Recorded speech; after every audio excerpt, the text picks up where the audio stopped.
Welcome back to Suma Prakash Kannada ಚಾನಲ್ಗೆ ನಿಮ್ಮೆಲ್ಲರಿಗೂ ಕೂಡ ಸ್ವಾಗತ. ಹೇಗಿದ್ದೀರಾ ನೀವೆಲ್ಲರೂ? ಐ ಹೋಪ್ ನೀವೆಲ್ಲರೂ ಕೂಡ ದೇವರ ಕೃಪೆಯಿಂದ ಚೆನ್ನಾಗಿದ್ದೀರಾ ಅಂತ ನಾನು ನೆನೆಸ್ತೀನಿ. ನಾನು ಕೂಡ ಚೆನ್ನಾಗಿದ್ದೀನಿ. ನಾನು ಇವಾಗ ನನ್ನ ಬ್ಲಾಗ್ನ ಸ್ಟಾರ್ಟ್ ಮಾಡ್ತಾ ಇದ್ದೀನಿ.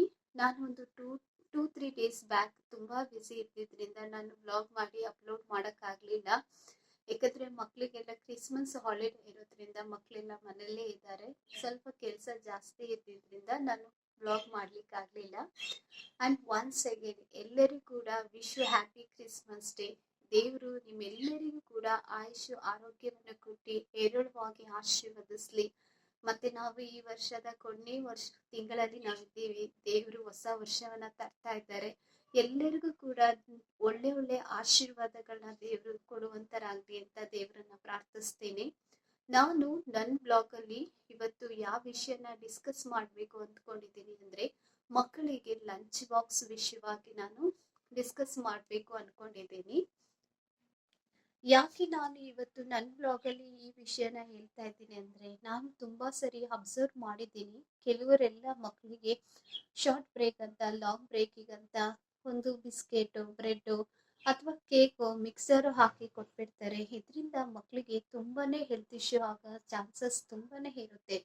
ಯಾಕಂದ್ರೆ ನಾವು ಮಕ್ಕಳಿಗೆ ತುಂಬಾನೇ ಪ್ರೋಟೀನ್ ಫುಡ್ ಕೊಡೋದ್ರಿಂದ ಮಕ್ಕಳು ಗ್ರೋತ್ ಕೂಡ ಹೆಲ್ತ್ ತುಂಬಾನೇ ಚೆನ್ನಾಗಿರುತ್ತೆ. ಮತ್ತೆ ಮಕ್ಕಳು ಕಾನ್ಸಂಟ್ರೇಟ್ ಇಟ್ಟು ಎಜುಕೇಶನ್ ಡೆವಲಪ್ ಮಾಡ್ಲಿಕ್ಕೂ ಕೂಡ ತುಂಬಾನೇ ಹೆಲ್ಪ್ ಆಗುತ್ತೆ ಅಂತ ನಾನು ನಿಮಗೆ ವಿಡಿಯೋದಲ್ಲಿ ಹೇಳ್ತೀನಿ. ಯಾಕಂದ್ರೆ ಮಕ್ಕಳು ಹೆಲ್ತ್ ಇಶ್ಯೂ ಆಗಿ ನಾವು ಆಮೇಲೆ ಸಫರಿಂಗ್ ಮಾಡೋಕ್ಕಿಂತ ಮುಂಚಿತವಾಗಿ ನಾವು ಮಕ್ಕಳಿಗೆ ಹೆಲ್ತಿಗೆ ಏನೇನು ಇಂಪಾರ್ಟೆಂಟ್ ಇದೆ ಅದನ್ನೆಲ್ಲನ ನಾವು ಮಾಡಿಕೊಡ್ಬೇಕು ಅನ್ನೋದ್ರ ತುಂಬಾನೇ ಮುಖ್ಯವಾಗಿರುತ್ತೆ.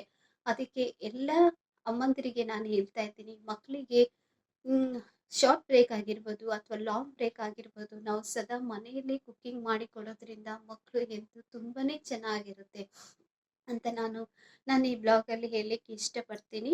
ಅಂಡ್ ನಂದು ಇವತ್ತು ನನ್ನ ಬ್ಲಾಗ್ ಅಲ್ಲಿ ನಾನು ಇವತ್ತು ಎಗ್ ರೈಸ್ ಮನೆಯಲ್ಲಿ ಯಾವ ರೀತಿ ಟೇಸ್ಟಿ ಆಗಿರುವಂತಹ ಎಗ್ ರೈಸ್ನ ಯಾವ ರೀತಿ ಮಾಡೋದು ಅಂತ ನನ್ನ ಬ್ಲಾಗ್ ಅಲ್ಲಿ ನಾನು ತೋರಿಸ್ತಾ ಇದ್ದೀನಿ. ಇದರಲ್ಲಿ ಎಗ್ನ ಯಾವ ರೀತಿ ಬಟರು ಎಗ್ನ ಯೂಸ್ ಮಾಡಿ ಒಂದು ರೆಸ್ಟೋರೆಂಟ್ ಸ್ಟೈಲಲ್ಲೇ ಕೂಡ ತುಂಬ ಕಡಿಮೆ ಸಮಯದಲ್ಲಿ ಮತ್ತೆ ಕಡಿಮೆ ಇಂಗ್ರೀಡಿಯೆಂಟ್ಸ್ನ ಎಲ್ಲ ಉಪಯೋಗಿಸ್ಕೊಂಡು ನಾವು ವೆರಿ ಟೇಸ್ಟಿ ಆಗಿರುವಂತಹ ಎಗ್ ರೈಸ್ನ ನಾವು ಬೇಗ ಮಾಡಿಕೊಡ್ಬೋದು ಮನೆಯಲ್ಲಿ. ಏಕೆಂದರೆ ನಾವು ಇದನ್ನ ಮನೆಯಲ್ಲಿ ಬ್ರೇಕ್ಫಾಸ್ಟ್ಗೋಸ್ಕರ ಕೂಡ ಮಾಡಿಕೊಡ್ಬೋದು, ಅಥವಾ ಆಫ್ಟರ್ನೂನ್ ಊಟಕ್ಕೋಸ್ಕರ ಕೂಡ ನಾವು ಮಾಡಿಕೊಡ್ಬೋದು, ಲಂಚ್ಗೋಸ್ಕರ. ಇದು ತುಂಬಾನೇ ಟೇಸ್ಟಿ ಆಗಿರುತ್ತೆ. ಅಂಡ್ ಯಾವ ಥರ ಮಾಡೋದು ನೋಡೋಣ ಬನ್ನಿ.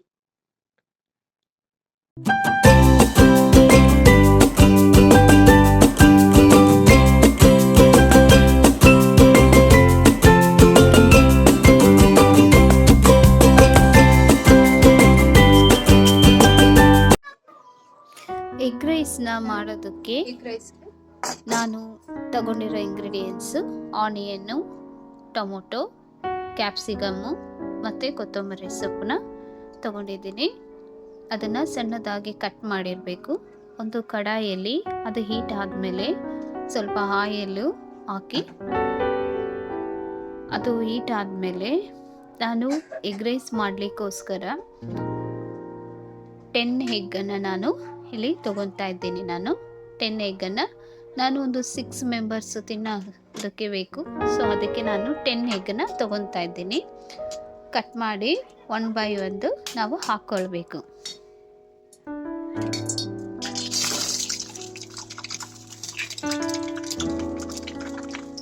ನಾವು ಸ್ಟವ್ ಯಾವಾಗಲೂ ನಾವು ಸಿಮ್ಮಲ್ಲೇ ಇಟ್ಟಿರಬೇಕು.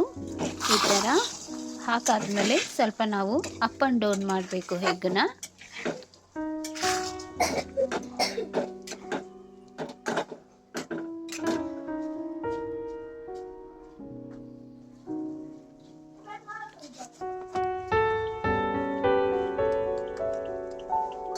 ಅದಕ್ಕೆ ರುಚಿಗೆ ತಕ್ಕಷ್ಟು ಉಪ್ಪು, 1 ಸ್ಪೂನಷ್ಟು ಅಚ್ಚದ ಖಾರದ ಪುಡಿನ ಹಾಕೊಳ್ಳಿ.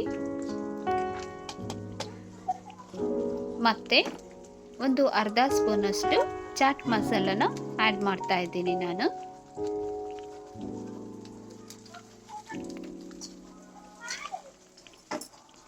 ಇಷ್ಟನ್ನು ಆ್ಯಡ್ ಮಾಡಿ.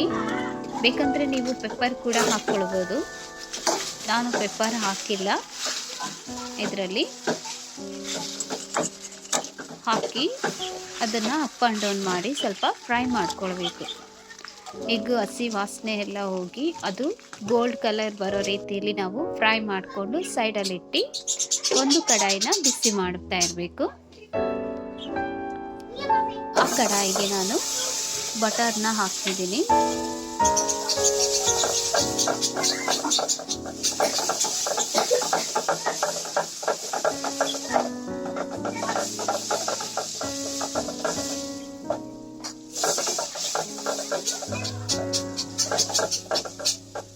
ಸ್ವಲ್ಪ ಬಟರ್ ಹಾಕೋಕ್ಕಿಂತ ಮುಂಚೆನೇ ಫ್ರಿಜ್ಜಿಂದ ಎತ್ತಿ ಇಡಬೇಕು. ಬಟ್ ನಾನು ಆವಾಗಲೇ ತಗೊಂಡು ಹಾಕಿದ್ರಿಂದ ಅದು ಸ್ವಲ್ಪ ಕರಲಿಕ್ಕೆ ಟೈಮ್ ತಗೊಳ್ತು. ಇವಾಗ ಆನಿಯನ್ನ ಹಾಕಬೇಕು. ಆನಿಯನ್ನ ಹಾಕಿ ಅದು ಸ್ವಲ್ಪ ಗೋಲ್ಡ್ ಕಲರ್ ಆಗೋ ತನಕ ನಾವು ಚೆನ್ನಾಗಿ ಫ್ರೈ ಮಾಡ್ಕೊಳ್ಬೇಕು. ಫ್ರೈ ಮಾಡಿ ಆದಮೇಲೆ ನಾನು ಸ್ವಲ್ಪ ಆಯಿಲ್ನ ಆ್ಯಡ್ ಮಾಡ್ತಾ ಇದ್ದೀನಿ. ನಾನು ಎಗ್ ರೈಸ್ಗೆ ಸ್ವಲ್ಪ ಆಯಿಲ್ನ ಜಾಸ್ತಿ ಹಾಕ್ತೀನಿ. ಏಕೆಂದರೆ ಎಗ್ ರೈಸ್ನ ಅನ್ನದಲ್ಲಿ ಮಿಕ್ಸ್ ಮಾಡಿದಾಗ ಡ್ರೈ ಆಗಿಬಿಡುತ್ತೆ. ಕಮ್ಮಿ ಆಯಿಲ್ ಹಾಕಿದರೆ ಸ್ವಲ್ಪ ಚೆನ್ನಾಗಿ ಆಯಿಲ್ ಹಾಕಿ ನಾವು ಫ್ರೈ ಮಾಡಿದಾಗ ಚೆನ್ನಾಗಿ ಟೇಸ್ಟ್ ಇರುತ್ತೆ. ಮತ್ತು ಅನ್ನನ ಮಿಕ್ಸ್ ಮಾಡಿದಾಗ ತುಂಬ ಚೆನ್ನಾಗಿ ಮಿಕ್ಸ್ ಆಗುತ್ತೆ. ಇವಾಗ ನಾವು ಟೊಮೊಟೊ ಮತ್ತು ಕ್ಯಾಪ್ಸಿಕಮ್ನ ಹಾಕಿ ಚೆನ್ನಾಗಿ ಫ್ರೈ ಮಾಡಬೇಕು. ಅದು ಫ್ರೈ ಆದಮೇಲೆ ನಾನು 2 ಸ್ಪೂನಷ್ಟು ಶುಂಠಿ ಬೆಳ್ಳುಳ್ಳಿ ಪೇಸ್ಟ್ ಆ್ಯಡ್ ಮಾಡ್ತಾ ಇದ್ದೀನಿ. ನಾನು ಈ ಶುಂಠಿ ಬೆಳ್ಳುಳ್ಳಿ ಪೇಸ್ಟಿಗೆ ಹಸಿರುಮೆಣಸಿನ್ಕಾಯಿ, ಶುಂಠಿ ಬೆಳ್ಳುಳ್ಳಿ ಮತ್ತು ಕರಿಬೇವನ್ನ ಹಾಕಿ ರುಬ್ಬಿದ್ದೀನಿ. ಅದು ಫ್ರೈ ಆದಮೇಲೆ ಹಸಿ ವಾಸನೆ ಎಲ್ಲ ಹೋಗಿ ಫ್ರೈ ಆದಮೇಲೆ ನಾನು 1 ಸ್ಪೂನಷ್ಟು ಯೆಲ್ಲೋ ಪೌಡರ್ನ ಆ್ಯಡ್ ಮಾಡ್ತಾ ಇದ್ದೀನಿ. ಮತ್ತು 1 ಸ್ಪೂನಷ್ಟು ಖಾರದ ಪುಡಿ, 1 ಸ್ಪೂನಷ್ಟು ಎಗ್ ಮಸಾಲ ಪೌಡರ್ ಆ್ಯಂಡ್ 1 ಸ್ಪೂನಷ್ಟು ಗರಂ ಮಸಾಲ ಇಷ್ಟು ಹಾಕಿ ಸ್ವಲ್ಪ ಚಾಟ್ ಮಸಾಲನ ನಾನು ಆ್ಯಡ್ ಮಾಡ್ತಾ ಇದ್ದೀನಿ. ಒಂದು ಅರ್ಧ ಸ್ಪೂನಷ್ಟು ಚಾಟ್ ಮಸಾಲ ನಾವು ಆ್ಯಡ್ ಮಾಡೋದ್ರಿಂದ ಟೇಸ್ಟು ತುಂಬಾ ಚೆನ್ನಾಗಿರುತ್ತೆ. ಇವಾಗ ಅದನ್ನು ಫ್ರೈ ಮಾಡೋಣ. ಫ್ರೈ ಮಾಡಿ ಆದಮೇಲೆ ರುಚಿಗೆ ತಕ್ಕಷ್ಟು ಉಪ್ಪನ್ನ ನಾನು ಆ್ಯಡ್ ಮಾಡ್ತಾ ಇದ್ದೀನಿ.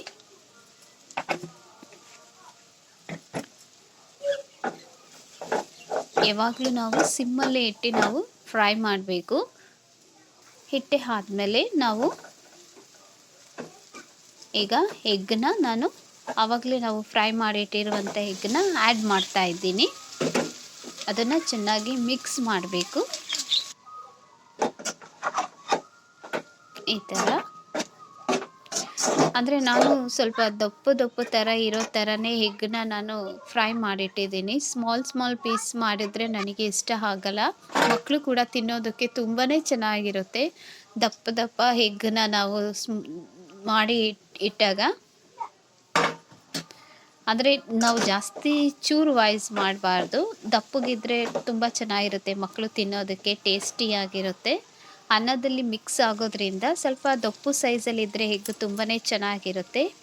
ಇವಾಗ ಕೊತ್ತಂಬರಿ ಸೊಪ್ಪನ್ನ ಆ್ಯಡ್ ಮಾಡಿ ನಾನು ಮತ್ತು ರೈಸ್ನ ಆ್ಯಡ್ ಮಾಡಿ ಅದಕ್ಕೆ ನಾನು ಅಪ್ ಆ್ಯಂಡ್ ಡೌನ್ನ ಮಾಡ್ತೇನೆ. ಅಂದರೆ ಚೆನ್ನಾಗಿ ಅದನ್ನು ಮಿಕ್ಸ್ ಮಾಡ್ಕೊತಾ ಇದ್ದೀನಿ. ನೋಡಿ ಹೇಗಿದೆ, ರೆಡಿ ಆಗಿದೆ. ನೋಡಿದ್ರಲ್ಲ ಫ್ರೆಂಡ್ಸ್, ಯಾವ ರೀತಿ ಎಗ್ ರೈಸ್ನ ಮನೆಯಲ್ಲೇ ಟೇಸ್ಟಿಯಾಗಿ ಮಾಡೋದು ಮತ್ತು ಕಡಿಮೆ ಇಂಗ್ರೀಡಿಯೆಂಟ್ಸ್ನ ಉಪಯೋಗಿಸ್ಕೊಂಡು ಕಡಿಮೆ ಸಮಯದಲ್ಲಿ ರೆಸ್ಟೋರೆಂಟ್ ರೀತಿಯಲ್ಲಿ ವೆರಿ ಟೇಸ್ಟಿ ಆಗಿರುವಂಥ ಎಗ್ ರೈಸ್ನ ಯಾವ ರೀತಿ ನಾವು ಮನೆಯಲ್ಲೇ ಮಾಡ್ಬೋದು ಅಂತ ನಾನು ನಿಮಗೆ ಇವಾಗ ಹೇಳಿದ್ದೀನಿ. ಯಾರ್ಯಾರು ನನ್ನ ಚಾನಲ್ನ ಸಬ್ಸ್ಕ್ರೈಬ್ ಮಾಡ್ಕೊಂಡಿಲ್ಲ ಅಂದರೆ ದಯವಿಟ್ಟು ನನ್ನ ಚಾನಲ್ನ ಸಬ್ಸ್ಕ್ರೈಬ್ ಮಾಡಿ, ನನಗೆ ಲೈಕ್ ಕೊಡಿ, ನಿಮ್ಮ ಅನಿಸಿಕೆಗಳನ್ನ ನನಗೆ ಕಮೆಂಟ್ ಮೂಲಕ ತಿಳಿಸಿ. ಅಂಡ್ ನನ್ನ ಚಾನಲಲ್ಲಿ ಯಾವಾಗಲೂ ವೆರಿ ಹೆಲ್ತಿ ಆಗಿರುವಂತಹ ಕುಕ್ಕಿಂಗ್ನ ಮಾಡೋದನ್ನ ನಾನು ತೋರಿಸ್ತೀನಿ. ಮತ್ತು ಎಲ್ಲ ಹೆಣ್ಣು ಮಕ್ಕಳಿಗೆ ಪ್ರೋತ್ಸಾಹಿಸಿ ಮನೆಯಲ್ಲಿ ಯಾವ ರೀತಿ ನೀಟ್ ಆ್ಯಂಡ್ ಕ್ಲೀನ್ ಮತ್ತು ಮಕ್ಕಳಿಗೆ ಯಾವಾಗಲೂ ಒಳ್ಳೊಳ್ಳೆ ವೆರೈಟಿ ತಿಂಡಿಗಳನ್ನ ಮಾಡೋದನ್ನ ನಾನು ವಿಡಿಯೋದಲ್ಲಿ ತೋರಿಸ್ಲಿಕ್ಕೆ ಇಷ್ಟಪಡ್ತೀನಿ. ಹಾಗಾದರೆ ಸಿಗೋಣ ಮುಂದಿನ ವಿಡಿಯೋದಲ್ಲಿ.